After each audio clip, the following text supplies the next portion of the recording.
Howdy and welcome back. This is Ethelred, the worst Civ player on YouTube.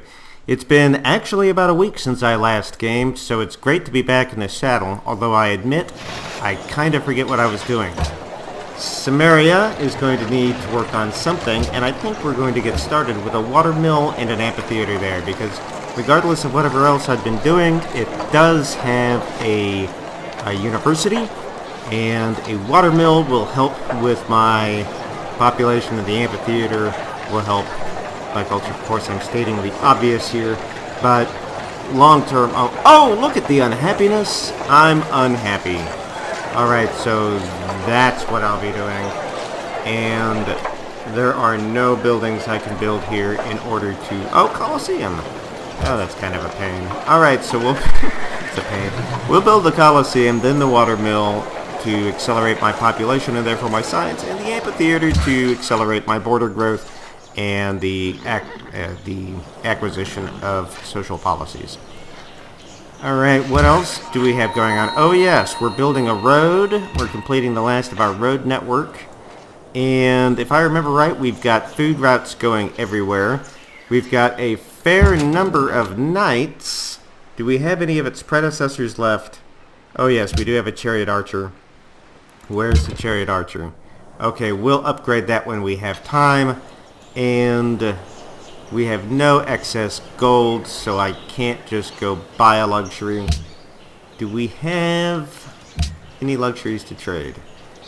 We have a copper to trade, but is that's not actually my own. That's being given to me by a city-state. So I don't think that there's much I can do about that. Okay, yeah, we're just going to have to suffer the unhappiness. What about Srubna? Do you have anything you can build here for happiness? No. And, whoa, we're flying all over the place. Poltavka? Nope. So Poltavka's working on a... I hate that. Poltavka's working on a trebuchet so that we can bring the heat to somebody. I think it's going to be the Vikings. Mosques do help our happiness a little tiny bit. And I guess we'll do that when we've got enough faith. In the meantime, if there's no road on this tile, we're going to build a road. Great. Barbs, son of a gun. These barbs are just too much. They are off the hook. Okay, well, actually, you know what? I'm gonna fall back a little bit and heal up my guys before we go tackle that pikeman, because pikemen do have an advantage. Brazil! Goodbye, so nice to meet you. Does that mean that we have now discovered all... Yes, there's Brazil. It is the newspapers. And we have Brazil's leading. 1, 2, 3, 4, 5, 6, 7, 8, 9, 10, 11, 12. We have discovered everyone. Let's get the... Oh, we've got the printing press. So maybe we've done both at the same time, I'm thinking. And next turn, we're going to become host of the World Congress.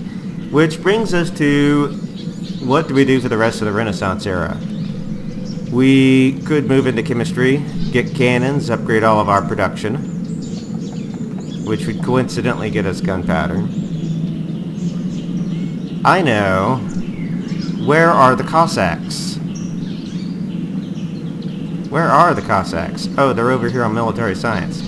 Okay, so we are going to go through steel, gunpowder, and chemistry, get metallurgy, and then military science. In fact, I'll just click on military science and we'll beeline for it. Oh my goodness, and history. I forgot all about history in this game. We are playing a history game. When did I start? Anyway, so 1160. Okay, the Kievan Rus. Jeez, where did I leave off? But there are Barbs. Okay, in fact, let's find out. Where did we leave off? We left off on turn... Oh, it was 1150. Okay, so... No! Back. It was 1150, so that not that much time has passed. Alright, in 1157, the Principality of Rostov. So I guess that the last time we'd talked, Kievan Rus had started to collapse. And one of the principalities that came out of Kievan Rus was called Rostov. And that had as its capital a city named Vladimir... Let's see if I've got it here. Vladimir Suzdal. So, Rostov is referred to as Rostov-Suzdal. Let's see, what else to say about this? So, Rostov-Suzdal was the birthplace of what is today recognized as the Russian language. So, you got a couple of major powers that come out of Kievan Rus. You've got Novgorod as a principality. You've got the city-state of Kiev. And you've got this Vladimir Suzdal as the capital city of Rostov-Suzdal. So those are your three major principalities, and it's out of Rostov-Suzdal where you get the Russian language. Okay, and what resolutions are we going to go for here? Is there anything that I particularly feel is to my advantage?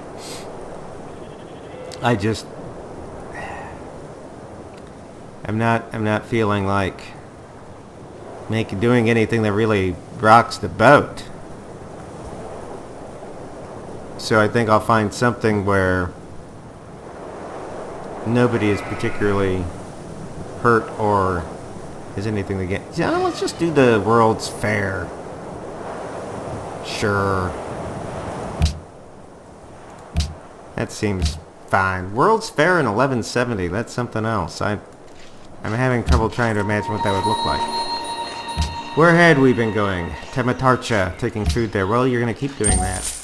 And we're still in problems with our happiness. Maybe I should have actually had that route do something else. Rather than growing population, which I can't manage right now, maybe I should have had that, bring in gold. Maybe I should have. Anyway, so we were talking about Rostov-Suzdal. And because the Turkmen from the south started raiding into what was now just the ruined area, so they're coming up, I believe this is Turkey, right here, Bosphorus Strait, been in the news a lot recently. The Turkmen are raiding up into the Slavic-speaking areas here, and so you see a general population moving up north. So that was going on. What else? That was 1157. 1160 was the migration. Oh, good. I'm glad I made you happy. Yeah, y'all can just love me. I remember I managed to piss off the entire world by backstabbing somebody. So maybe that will help me out a little bit, at least temporarily. So Suzdal was run by a prince named Andrew the Pious, at least in 1170, and he demonstrated how pious he was by ransacking the city-state of Kiev and burning it to the ground. And when he was done with that, he, yeah, we're actually going to improve that mine right now, I think. When he was done with that, he, I think he got killed. Yeah, he was murdered by the boyars. So that raises the question, right? What are boyars? Or at least that raised my question. What the heck is a boyar? It turns out that is a Russian form of aristocrat.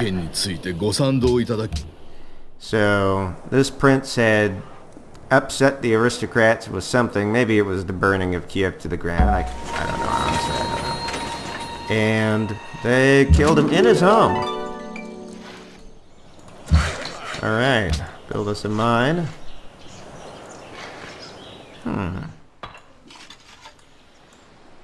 Just kind of surveying the place here.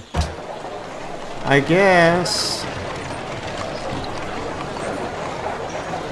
Oh, look, the zoos. Hallelujah, we can work on zoos. Guess what Poltavka is going to do next? It's going to work on a zoo. And Sprudna is going to work on a zoo right after its amphitheater. And Samaria, same thing for you, buddy. I'll get back to you on that.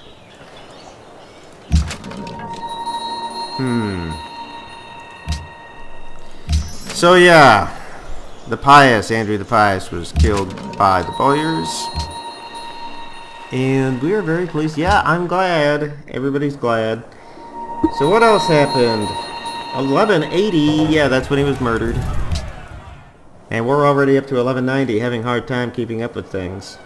So, Andrew's brother, Vesvalod III, became the prince in charge of...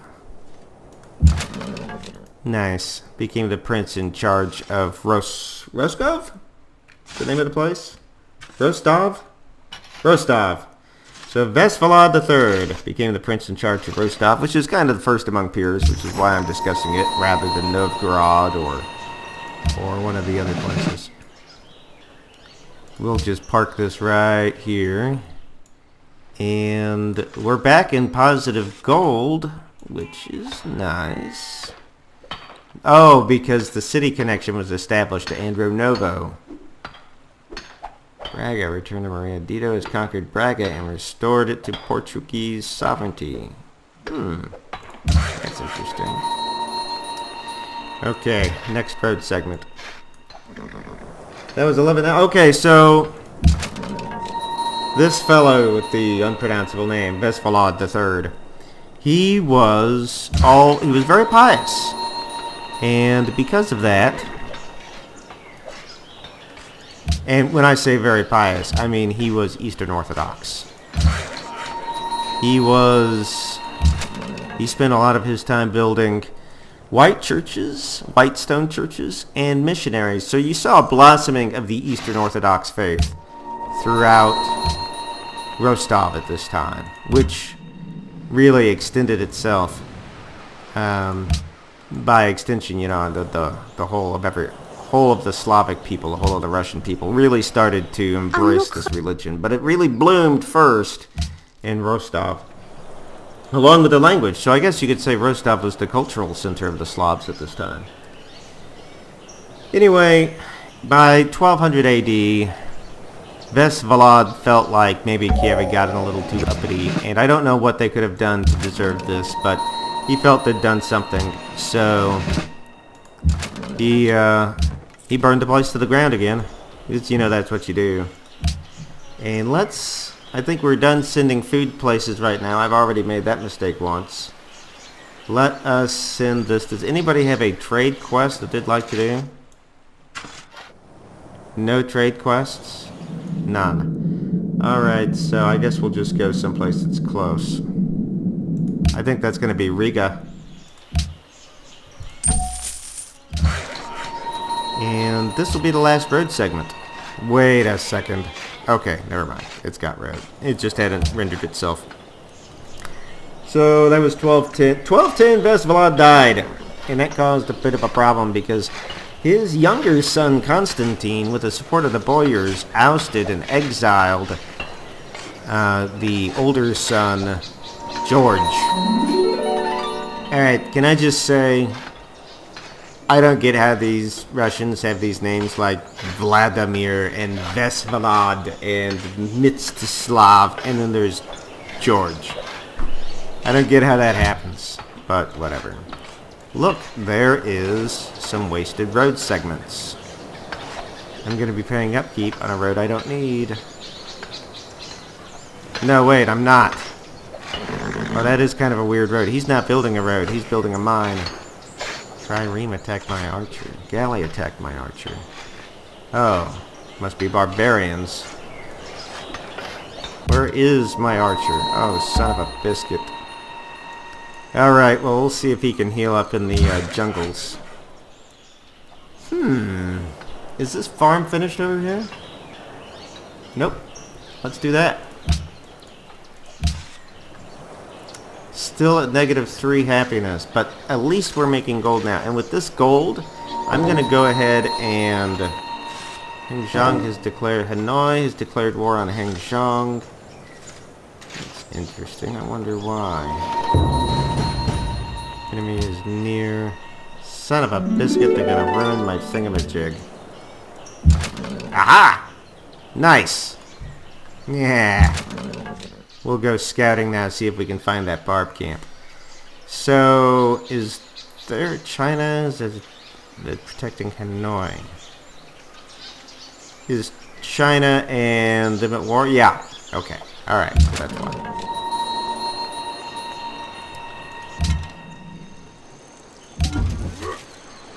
Okay, so we were gonna buy ourselves a luxury.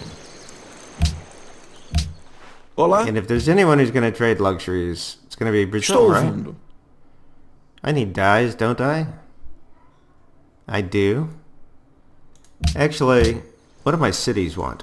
Wales, citrus. Okay, well, Sribna could... I got 2 people here who want dyes. So I think this is a grand deal. Except for the fact that he's leading the pack.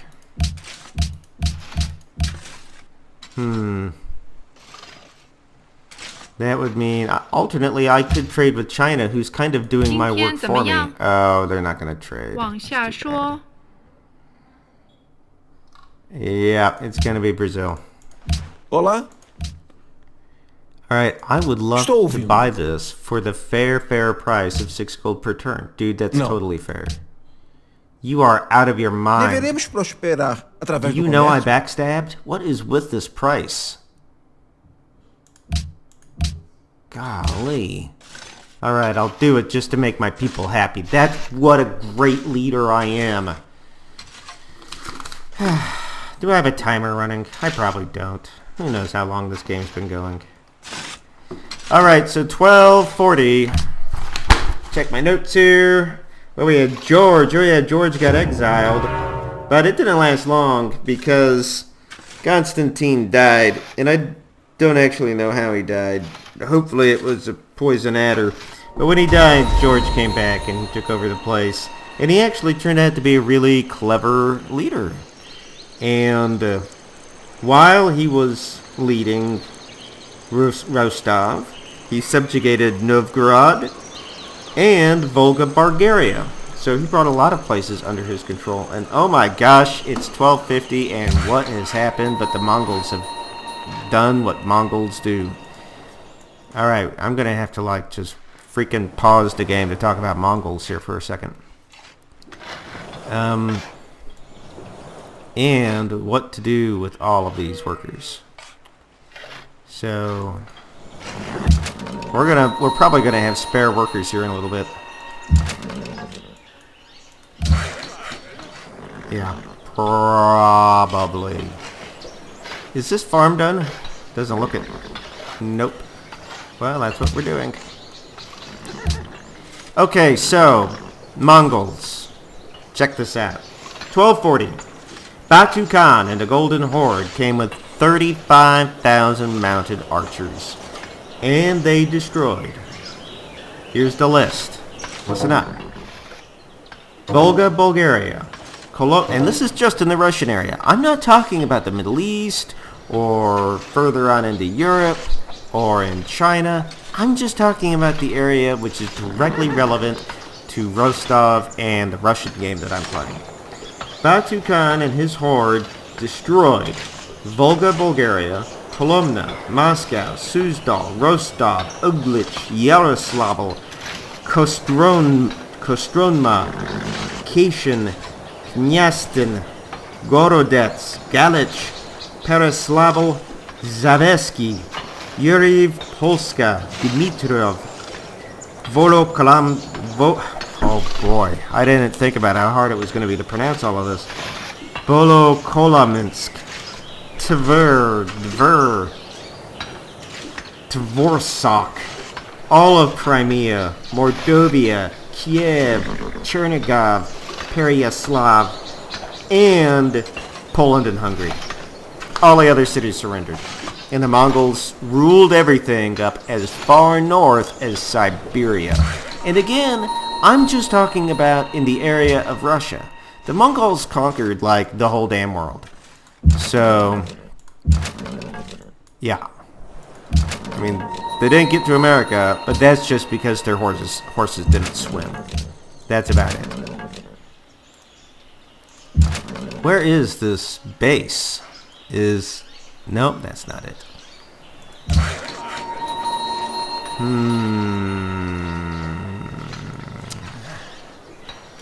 I guess we'll do furs. We'll do furs for Samaria. Hey, but we're in the positives again. Everything is positive now. The Yerevan no longer needs investors. Well, what did he do now? I should probably think now about...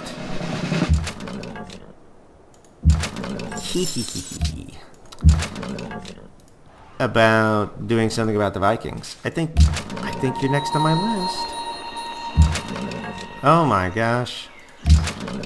Been making a list and I've been checking it twice, and you Vikings are gonna have to die. Okay, so anyway, the Mongols. So they built themselves a city in the lower Volga called Sarai, S-A-R-A-I, for which they ruled their kingdom of Russia and the world, because they were badasses.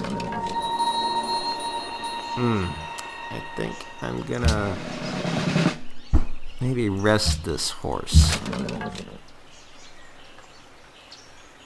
Is there a river up here? There is a river. So I'm not gonna attack across the river. Camps, please, por favor. So the Mongols, yeah, they killed a lot of people coming in, and they really, really did. I mean, you heard the list of the cities I said they destroyed. But once they were in, they were kind of, benevolent's not the right word, kind of hands-offish. So they built themselves this city on the lower Volga called Sarai. And they followed the advice. Oh my good grief, goodness gracious me, look at the barbs. They followed the advice of Genghis Khan, who they had so much respect for, to don't lose sight of the fact that we're a nomad people. We are the hunters, not the agriculturalists. We don't do the whole farming thing. We ride in on our horses and we make the farmers give us their food. Farming's for sissies. So, with this advice in mind, the Vikings did not settle Russian land. They didn't bring in women and children and start their own towns. They instead, from their city that they built, I guess, kind of as a military outpost, they basically said, all right, this is where you'll give us gold. And you'll give us gold because we kicked all of your asses. So we're definitely in charge here. They put some people in charge. Good grief. They put some people in charge, and I suppose those were probably boyars that they pulled from the native people, and they made them puppets. And they said, so you go forth and collect taxes for us, and when you've got all the gold, you bring it to Sarai, and we'll be cool. And we won't have to kill any more of your cities. Capiche? And that's how it worked. So this period of time is called the Mongol yoke, because they weren't exactly overlords. They weren't really oppressing. They just, you know, hey, you gotta pay the piper, or else maybe something unfortunate's gonna happen to your crops. I think I'm gonna have to withdraw and heal these guys up. This is more of a battle than I was ready for. I hope that this silk is unique. I hope I don't already have silk. Oh goody, I don't. Hooray, hooray.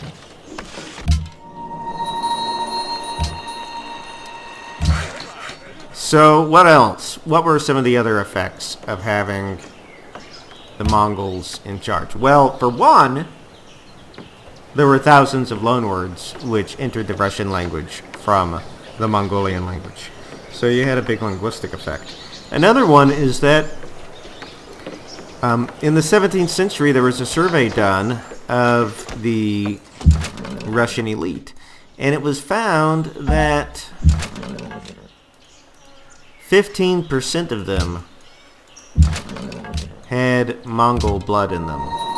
So there was definitely a big input of Mongol blood into the elites, and can you really blame them? Next. Boy, we are definitely growing. What's our literacy? Number 1. That's great. Population's 1. Soldiers 9.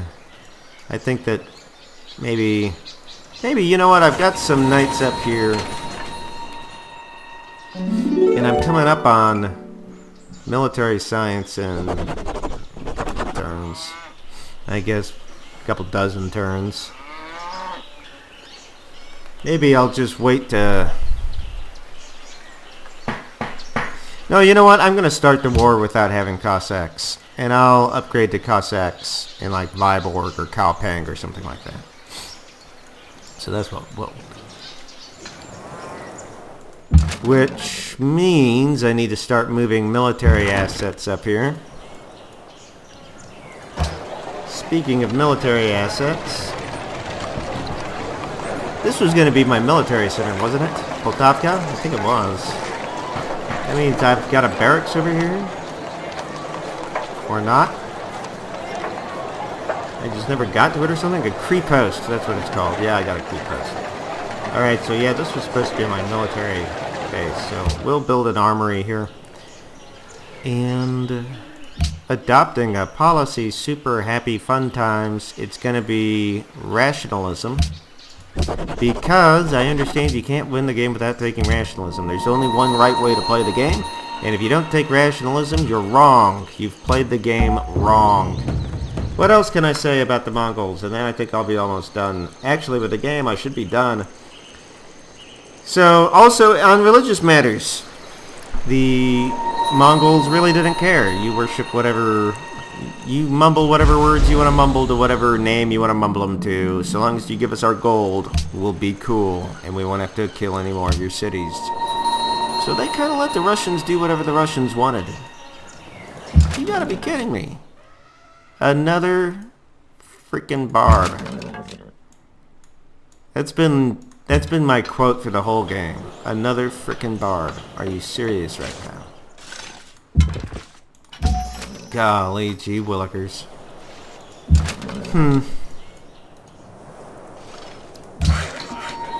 And we got our farm. I think that we're going to do something like... Well, we've only got one mine here for production. So I think we're going to do a lumber mill right here, and then we can do farms on these 2 spots next to the river. So, yeah, we'll get those horsemen about ready there. And we'll chill out our trebuchet. Okay, what else about the Mongols? Oh yeah, they also upended the economy of the whole place quite a bit. So, it had been that places like Rostov, and to a certain degree Kiev and Novgorod had been the major cities. But under the Mongols, well, Kiev didn't really recover from being burned to the ground several times in a row. I mean, Rostov had burned it to the ground twice. The Mongols come in, they burn it to the ground. And Kiev's just kind of out of the game for a while. It falls from its spot. Novgorod kind of treaded water, but a city that really did well under the Mongols was, guess what? A little city called Moscow. So that's where Moscow started to take the lead in things. Oh, there was a couple of cultural changes which happened under the Mongols. One was that the Russians had previously only believed in capital punishment for slaves. That real Russians, they didn't get capital punishment. And the Mongols taught them otherwise. You're a Russian or not, you can still die by getting your head chopped off. So, by golly. And therefore, the Russian culture acquired capital punishment as one of the tools in its legalism toolkit. Trying to figure out, so I'm at 15 gold, I'm not gaining or losing anything. Do I have any resources I could trade? No, not really. I mean, I've got 3 copper. I know 2 of them are coming from a city-state, though. At least we're happy. At least we're happy. And we're going to lose more gold as I start fielding an army. And with this, when this trebuchet comes on board. But you know what? I'm going to be shifting trade routes off of food now. And shifting them onto... Yeah, I'm going to start shifting them onto money. That's the word. Money. Alright. I'm going to start shifting my military assets up here. At least the knights. The archers can stay where they are. And this one knight... I kind of feel like I need to keep him down here just patrolling to keep the barbs off. And besides, it's all so open, it's just beautiful for a knight to just ride through here. So I think I'll do that. I know it seems silly that I'm shooting at a boat, but that boat did almost kill me, so I figured I needed to get rid of it. Speaking of caravans and trading with people, where is Bratislava? Where? Oh, that's not that far. Yeah, let's do that. Alright. We got gold. Deveremos prosperar através... Okay, so... Oh yes, last words about the Mongols for today. The last word. In fact, I'm going to call it a quit after this turn. We'll be in 1300. And the Mongols, there's not very many written records for the Mongols. Why? Because they were basically illiterate. And that's not trying to knock on the Mongols, but that's the way it was. So,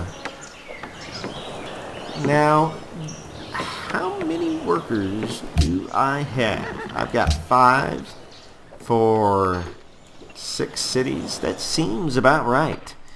I think that what I need this worker to do now... Yeah.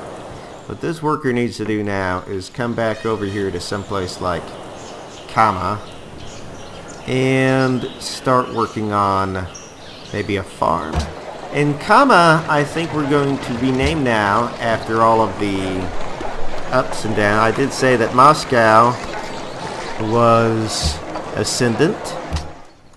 I'll rename my cities. This will be total craziness. So Moscow will be ascendant. And I think that means... I think that's the only one I'm going to change. I could change Poltavka to Novgorod. I could change Srubna to Rostov. But I think I'll leave it the way it is. Alright, and clear the camp. Hallelujah. Well, thank you very much for watching. If you liked the episode, and I hope you did, please click like. Makes me feel better about myself. Helps the video out in its search rankings.